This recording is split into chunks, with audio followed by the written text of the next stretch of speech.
त्रिडांकों से मैं जरा जानना चाहूंगा, क्योंकि ये कमीशन की बात जो कही जा रही है, बेरोजगारी खासतौर से, ये एक शोध में भी सामने आया कि लोग अगर उनके हाथों में काम नहीं है, खासतौर से युवा, तो फिर वो शामिल होते हैं क्योंकि उनको बहुत आसान तरीका लगता है किसी राजनीति की विचारधारा से खुद को जुड़ा हुआ दिखाना है, किसी नेता के साथ जुड़ जाना जिसके जरिए ठेके या दूसरे काम मिल सकें। इसलिए हम देखते हैं कि खासतौर से पंचायत चुनावों में भी इतनी हिंसा देखने को मिलती है। 2018 आपको याद होगा। त्रिडांकु, ऐसा है? आपका ऑब्जर्वेशन क्या है? ये बड़ी वजह है? First of all, I welcome everyone here and I congratulate TV9 who invited Sri Arjun Singh ji, who is one of the pioneer and hero of the Bengal political violence. तो हमने इतने दिन से जो देखा वायलेंस के ऊपर, हम 34 साल का वाम गवर्नमेंट में देखे, लेफ्ट गवर्नमेंट में देखा कि उधर कैसा हाल था। हम देखा बुद्धदेव भट्टाचार्य जी ने 1994 में एक स्टैटिस्टिक दिया था, उसमें 27,000 पॉलिटिकल मर्डर हुआ था, जो महीने में अगर हिसाब करें ऑलमोस्ट 127।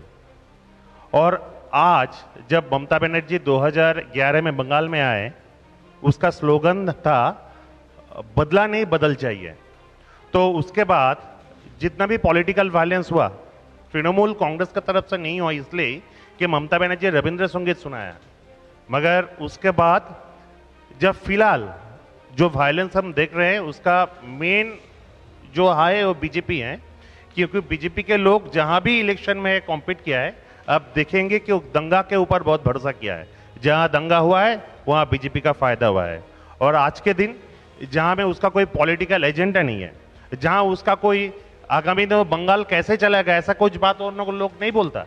अगर तृणमूल कांग्रेस को प्रतिनिधि सारा बंगाल में कहीं भी कोई प्रोग्राम करता है, वो क्या बोलता है? और ममता बनर्जी को उन्नयन के लिए बोलता है। आपसे जानना चाहता हूं, माफ कीजिए, आपको बीच में रोक के पूछना चाहता हूं। जब आप ये आंकड़े देते हैं, एक तो आप पे आरोप ये लगता है, आप पे जब मैं कह रहा हूं तृणमूल कांग्रेस की तरफ मेरा सवाल है कि एनसीआरबी को आंकड़े उपलब्ध नहीं कराए जा रहे हैं, 2018 के बाद आंकड़े नहीं दिए गए हैं। फिर यह भी कहा जाता है कि आप कंपेयर करके देखें लास्ट डिकेड को और इस डिकेड को, तो लास्ट डिकेड में 650 से ज्यादा हिंसा में लोग मारे गए थे, कैजुअलिटीज की बात। इधर कहा जाता है कि वो देखिए हमने करीब 160-163 पर उसको सीमित किया है। इसको उपलब्धि गिनाया जाता है 2018 तक के आंकड़े देते हुए। क्या ये कंपैरिजन जब आप करते हैं, आप ये मानते हैं कि भारतीय जनता पार्टी तब सिनेरियो में कहीं नहीं थी?